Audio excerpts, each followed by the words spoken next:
격한 공감을 선사한 조조소. 근데 이게 무슨 뜻이래? 조조소에 대한 궁금증 풀어봅니다. 이게 뭔데 그렇게 인기가 많아?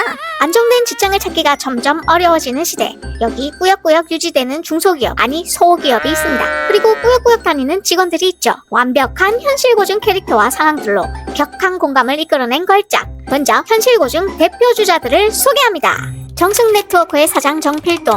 5년 뒤엔 반드시 대기업으로 키울 거란 야무진 다짐을 했지만 현실은 당장 내일 없어져도 이상하지 않은 상태.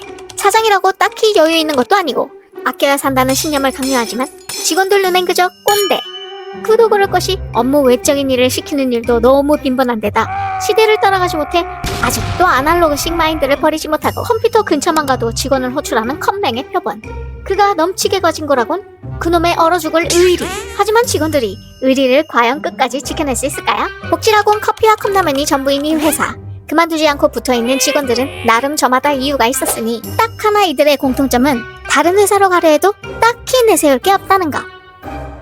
이 회사의 이사 정정우.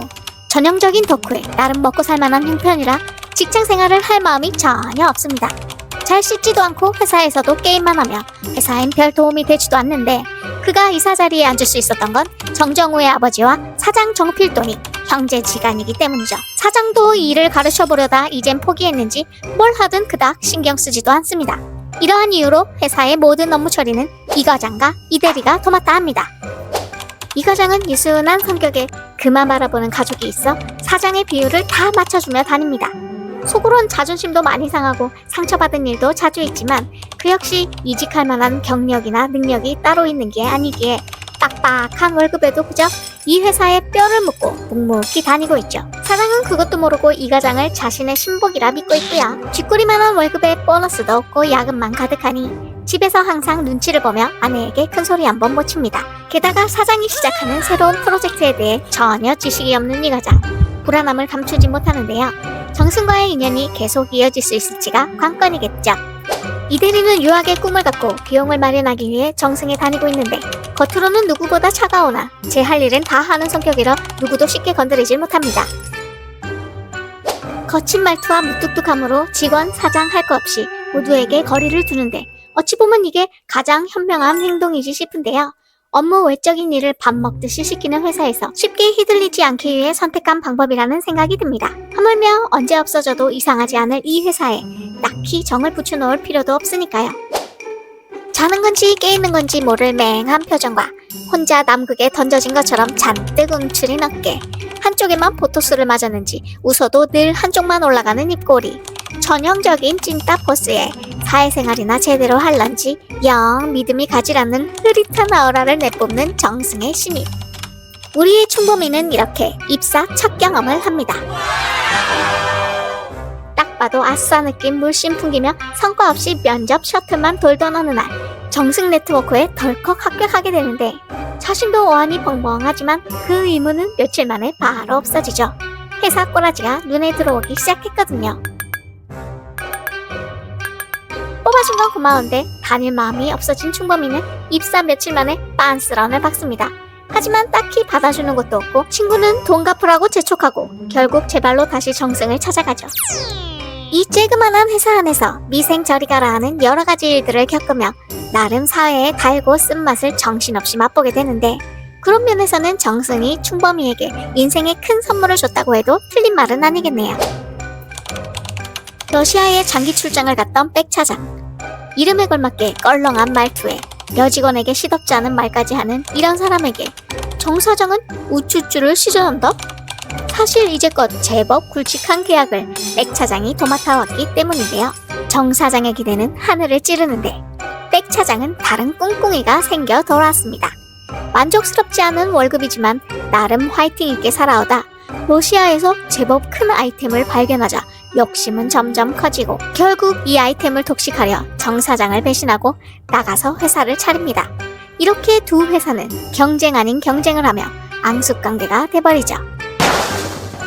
왓챠에서 만나볼 수 있는 조조소는 현재 시즌5까지 나왔으나 시즌6를 바라는 팬층이 두터워진 상태인데요.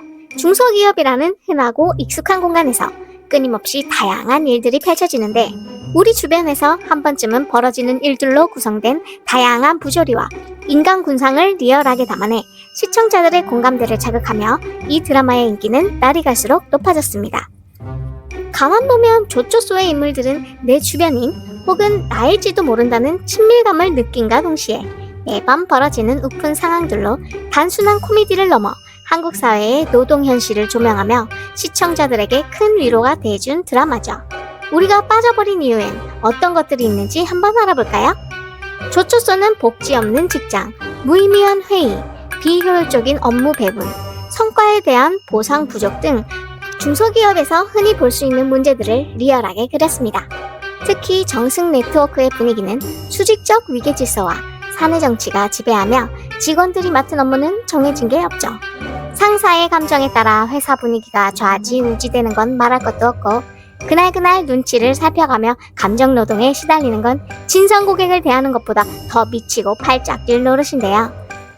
특히 야근과 주말 근무, 개인 시간 침해 등 어디다 대고 말할 수 없는 고통이기에 시청자들에게 큰 공감을 불러일으켰습니다.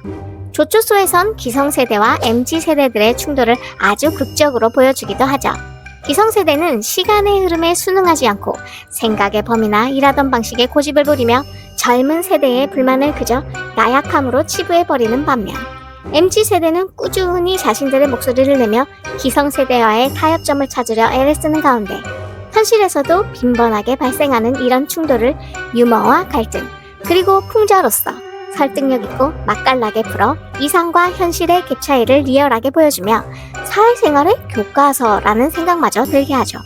드라마적 과장보단 현실적인 감정 묘사와 상황들이 매우 구체적이라서 유머와 씁쓸함의 묘한 조화를 선사해주는 조조소는 마치 내 얘기처럼 빠져들어 직장인들 사이에서 입소문을 타기 시작해 그 팬층이 점차 늘어나기 시작하는데요. 인기가 많아지나 싶더니 그 흐름은 전국적으로 퍼져나가 지금까지 약 1000만 회에 가까운 시청 횟수를 기록합니다. 결국 그 작품성은 해외로까지 뻗어나가 국내 웹드라마로는 최초로 2022년 4월 칸 국제 시리즈 페스티벌에 초청을 받는 일까지 벌어집니다. 칸 국제 시리즈 페스티벌은 전 세계 드라마 시리즈 콘텐츠를 대상으로 하는 국제 행사로 경쟁 부문과 단편 경쟁 부문 각 10개, 비경쟁 부문에 4개의 작품이 선정되는데 비경쟁 일반 상영 코리아 포커스 부문에 조조소가 초청된 것인데요. 그리하여 왓챠 오리지널 조조소 배우들과 감독, 그리고 왓챠 박태훈 대표 등이 프랑스 칸의 핑크 카펫을 밟는 기염을 토했습니다. 여기서 놀라운 사실 하나, 조조소의 연출을 맡은 감독이 바로 빠니보틀이었던 거 다들 알고 계셨나요? 유명 여행 유튜브인 빠니보틀이 코로나 시기에 여행을 다닐 수 없게 되자 감독의 도전에 조조소를 탄생시킨 건데요. 시즌3까지 연출을 맡으며 감독으로서의 자질을 충분히 보여주는 계기가 됐죠. 그런데 조조소가 과연 무슨 뜻인지 궁금해하시는 분들이 많은데요. 중소기업을 비하해서 부르는 말이라고 합니다. 여기서 히읗 받침은 순화해서 표기했다고 하네요.